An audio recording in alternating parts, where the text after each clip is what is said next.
Most bankers aren't ready to help you until after their third cup of coffee.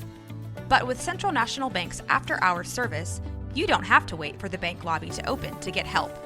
You can contact us from 6 to 8:30 in the morning or from 5 to 10 in the evening, and we'll connect you to a real, live, local person who can answer questions and fix problems 7 days a week.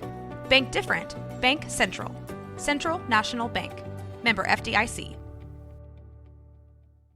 Caroline, you should tell them about the newest thing that Bloody Happy Hour is doing. A Patreon. It's a Patreon. What is that? That means you're basically like a VIP member, and there's 2 different levels that you can, subscribe to, and you get some perks. You maybe get like merch a little earlier. You get exclusive merch. You could get first dibs on signing up for a live show. You get episodes with no commercials. You get our video because our video is no longer available on YouTube. It is only on Patreon. And the most important to me is you get videos of our live shows. So if you are far away and you couldn't make our last live show, it will be on the website. We're going to record this future live show. It's going to be on Patreon, but also bonus episodes each month. You guys tell us all the time you want more episodes. This is a way for you to get more episodes. So you're going to get our basic Tuesday, Thursdays that we always put out, right? But if you're on a Patreon, you're VIP, you're going to get more. I can't wait to talk about in detail some more stories because I always have a lot of details I want to go to. I can law-splain. I might read a book. They just unsubscribed. This is also going to be the exclusive place that Dirty Chat is going to go to. So if that is breaking some of your hearts, just go ahead and subscribe now. In order to hear the full content, it's going to be Patreon. Where do they go again? Patreon.com/bloodyhappyhour. Don't forget to stay aware, stay alive, and always be DTF.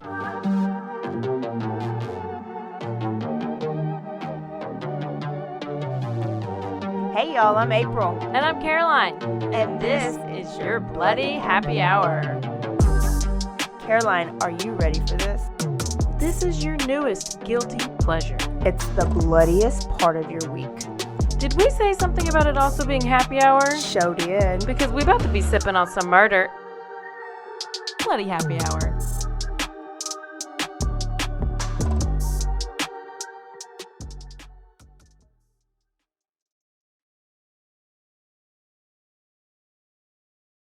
Hey y'all, this is April. And this is Caroline.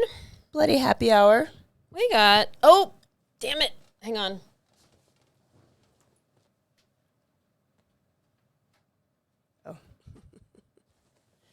We're back. Bloody Happy Hour, Tuesday edition. We got some quickies for you, and I've not been following any of the news, so tell me what's going on. Okay, well, let me tell you. Do you remember back, a while back when we covered a quickie, and it was about this, quote, TikTok star, but he really wasn't a star, and he had bugged his kid's iPad, and he heard, like, through the iPad that his wife was like had a guy over at the house, and then he ended up shooting them. Do you remember that back in the day? And the name was Ali, and we called him like a boo. Yeah, it was a weird name. Whatever. Yeah. Uh-huh. Well, he just had his trial. It was not live streamed, but they did stream because he testified, and they streamed his testimony, his cross-examination, and his sentencing. Okay. So we have all of that for you to start off with. So TikToker Ali Abulaban. That's exactly how you say it. Okay. Abulaban. He was found guilty on 2 counts of first-degree murder using a firearm, as well as special circumstances charged for killing multiple people on October 2021. So this has happened October 21. I was like, we did cover this, but have we been doing this for that long? But he was charged for it was his wife Anna and her male friend. We'll just call him Ray. It's Rayburn Barth, whatever. We'll call him Ray. because he thought that the wife was cheating. Okay. But he pled not guilty. Okay. He pled not guilty, but he never denied pulling the trigger. I don't know why you're going to plead not guilty. I'm confused with it. And instead, he argued that it was a crime of passion and that he had discovered that his wife was having a relationship with another man. And where he's from, that's okay, and you dishonor the family. That's probably exactly right. The couple had been having issues in their marriage at the time of the killing, and he actually was living in a hotel, but he had been stalking Anna, his estranged wife, after she told him, leave the apartment. So she made him leave. He's in a hotel. They have a daughter. He gets the iPad. He installs this device where he can listen. And so he's able to spy and hear. So he had basically bugged the apartment and, like, did it when she was gone and whatever. So he's listening to this app, and he hears wife Anna talking to another man. He then goes back to the apartment with a loaded gun, and the prosecutor said that he carefully weighed his options and he decided to kill before he entered that apartment and shot them to death. So that's obviously premeditated because he went there with a loaded gun. Yep. He shot the guy, Ray, 3 times, I believe, in the chest, in the arm, and in the head. Damn. And then he shot Anna once, point blank, in the forehead. Damn. His testimony was spanned over several days, and I think it was 3 days to be exact. And apparently it was it set a courtroom record for the longest. Defendant who had said on the witness stand, he admitted the relationship was tumultuous. He confessed to using drugs, cocaine, and to abusing Anna on multiple occasions. He said, I snapped. I was just very impulsive. And he said that one time I rolled on top of Anna and I began punching her. And his attorneys argued that he was emotionally, mentally, and physically compromised, and he never planned the lethal attack, which obviously he did. During the trial, his mom testified that moments after the incident, he called her and he confessed to committing the double murder. They had been together for 7 years. They had 1 child, and then he will be sentenced on June 28th, and he is facing life in prison. So as I'm listening today to his testimony, because this just happened, he's cheating on her just as much as she's cheating on him, and she's not even cheating on him. And he even said that he was like I guess the wife was going to go to a party, and she goes to this party, and he's in the elevator going up to to his hotel. Some girl gets in the elevator. She has tears in her eyes, and he's like, oh, like, are you okay? And she's like, oh, I'm having issues with my sugar daddy. And he was like, I was really intrigued. Like, what's a sugar daddy?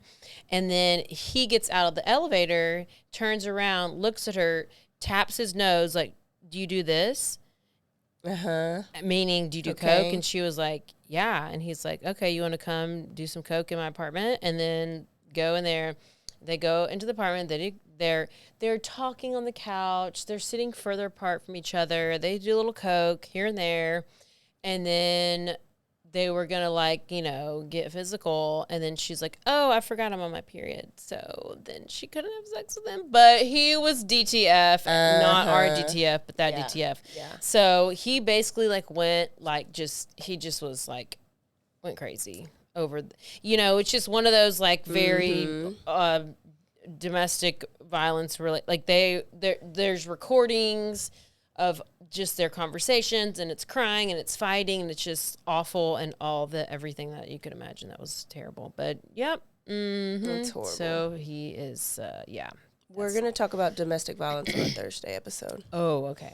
There's plenty of them, so there we go. Then we have this, Minnesota. It's Minnesota, right? Yeah, that's the Dahmer, that's the Halderson. Milwaukee, that's Wisconsin. Oh, Damn it. They're right next to Minnesota. each other. They're basically the Basically, same. yeah. It's like Idaho and Utah are basically the same. Minnesota and Wisconsin are basically the same. Okay. So Jack Ball. Idaho and Utah's by each other. We always talk about this. I feel like Idaho's in the other part of the Oh world. no, Idaho and Utah are literally the same. Got it. Yeah. And okay, Jack Ball is accused of murdering his sister, Bethany. What? Police were alerted. Did you hear about this?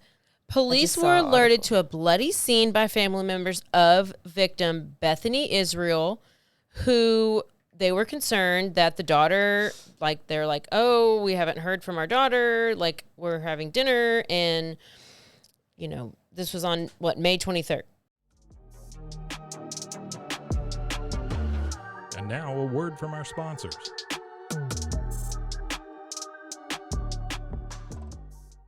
Hey, I'm Blair. And I'm Brittany.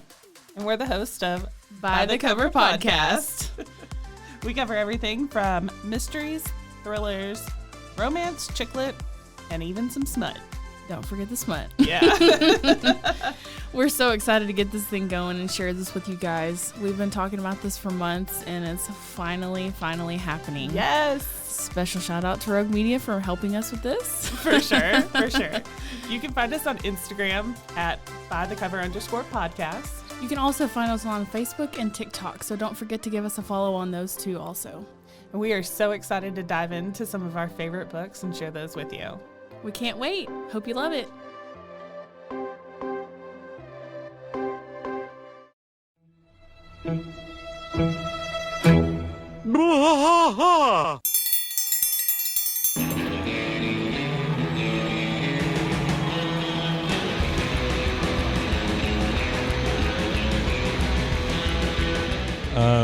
What are we doing here, Rusty? What are we going to do?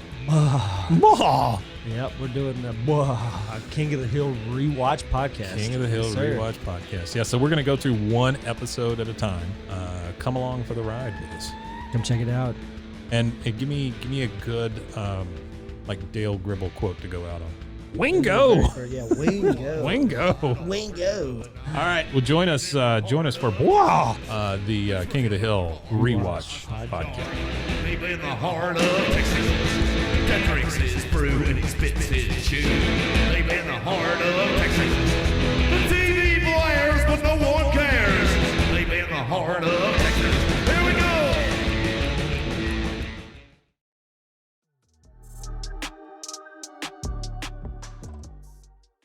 So, anyways, when a family member went to the residence of Bethany Israel, and that's where they were like eating dinner. This Jack Ball was allegedly seen leaving the scene, but inside the home, the family members found a significant amount of blood. Called the police. Police responding to the home allegedly found bloody knives and dismembered body parts. Damn. Believed to belong to Bethany. Police ended up finding Jack Ball, the brother, at some other Rosemont area. I don't know where this is, but a neighbor reported that a man had placed a body part on their front step. What? Ball was arrested and had he had like a self-inflicted wound on his neck. And according to the criminal complaint, police said that they found journals belonging to him, which he allegedly wrote that he was upset that his sister was pregnant. Oh, and she wasn't pure anymore? And no longer innocent. Were they Mormons? I don't know, but they were from They're probably Wisconsin Mormons. Minnesota. Medical examiner ruled that Bethany was between 17 and 18 weeks pregnant when she was killed. So he killed his sister because she was no longer innocent. So she wasn't married? Was she married? I don't know. They did not tell me about that if she was married. But it just doesn't make sense. It doesn't. I guess it never does. The allegations of the case are deeply disturbing and horrific, and there's been a GoFundMe that started. Jack Ball is, first of all, your name is Jack Ball? That's your first red flag. That can be a pretty cool name, or it could be a name of a total failure. Exactly. He's charged with 2 counts of second-degree murder, including one for the death of an unborn child, and, well, obviously the other for her. Damn. And there's this just happened. There's been no plea entered. There's been no attorney retained. Like nothing's like that's just happened. In the trial, it has to come out. He has to be some weird religion. And like maybe some cultures, like I've seen a couple Law and Orders about this, where the brother will kill the sister for shaming the family. Like if the sister has sex or, but I just don't understand. Or he's just totally obsessed. He obviously had like a incest thing. I think there's a spaceship over us. Dude, it's so dark. freaking dark right now. It just got so dark. Like, are we safer up? We're not safer up high. We're in the Alico right dear now. God, make me a bird so I can fly far, far away from here. It just got. It's like the movie Independence Day. Remember where the whole? You know why? Because the verdict for the Trump trial just came in, and so the clouds are. It's like doomsday. Oh Lordy. Oh, it's that cloud seeding. I tried to tell y'all about that cloud seeding. Look at all this stuff like flying around us in a circular motion. Oh, it's just a tornado. It's fine. It's fine. It's totally fine. Can we hear the sirens up here? Maybe. So, oh gosh. Hang on. Is it the I news? feel like I'm gonna throw up. Okay. Because of the Trump trial? That's what people are texting me. Oh. Okay. We're going to mass. And nothing's going to happen to him. Have you not learned? Nothing's going to happen to him either way. It's just going to make him, even if he's convicted, it's going to make him more popular for y'all. Oh, yeah. I mean, so you ought to want him to get convicted.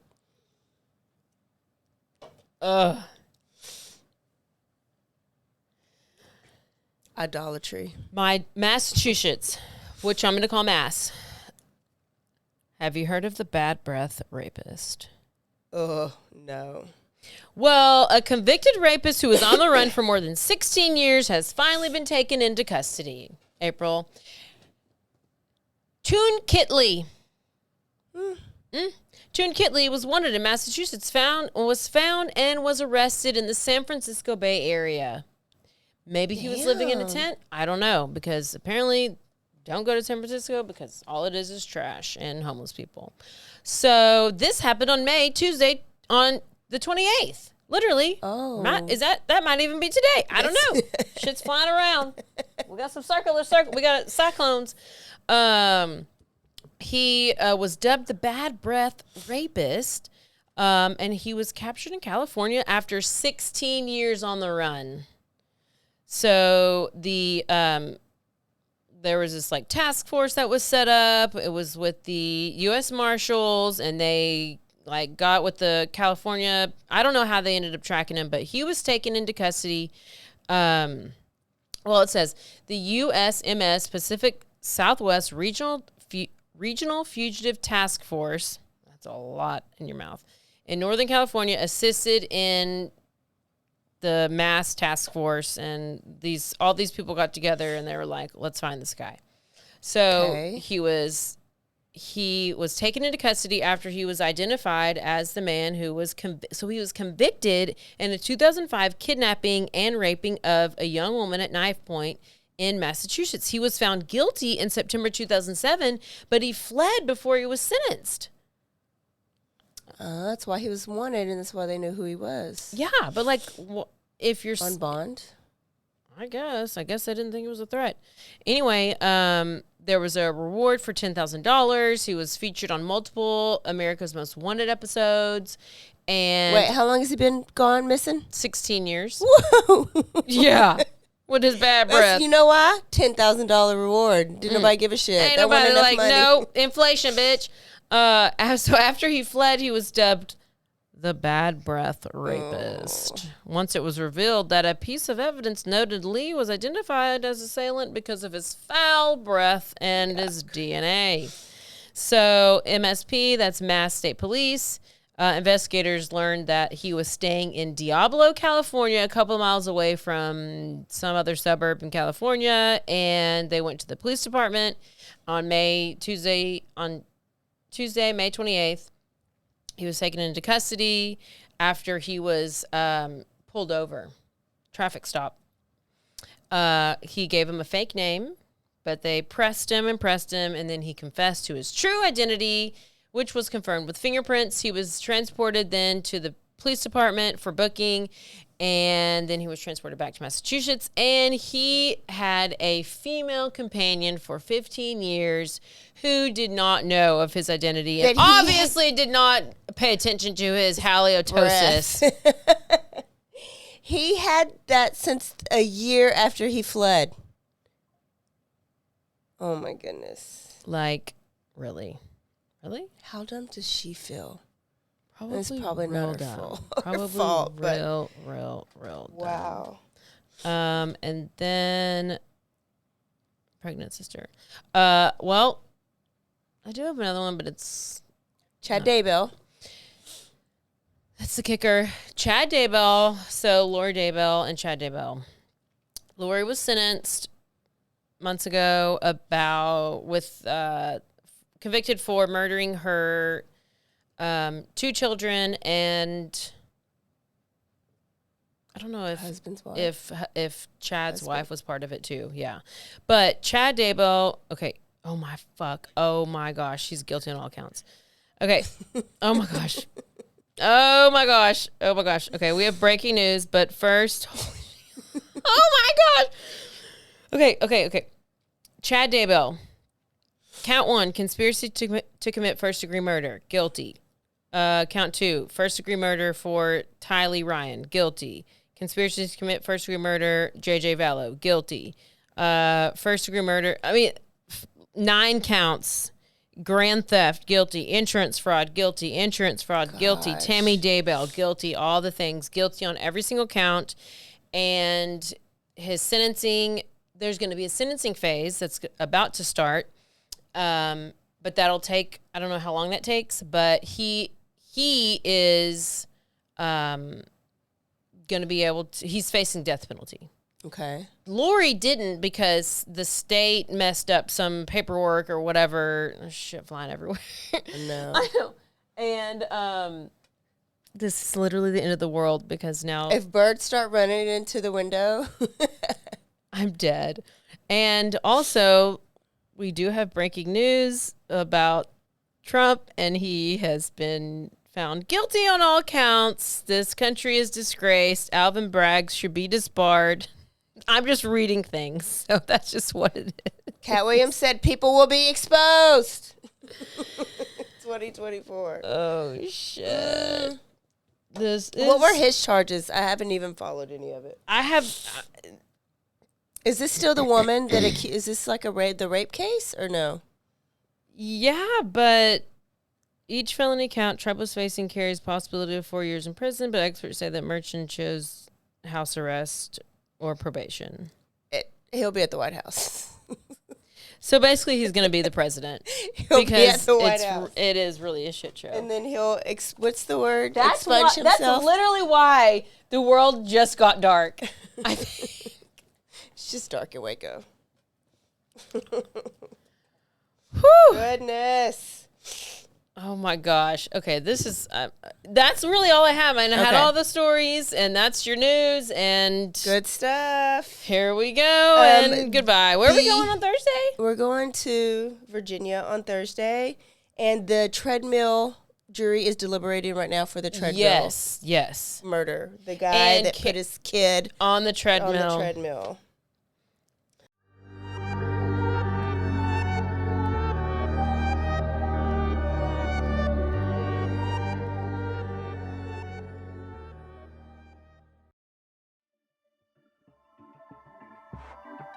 This has been a Rogue Media Network production.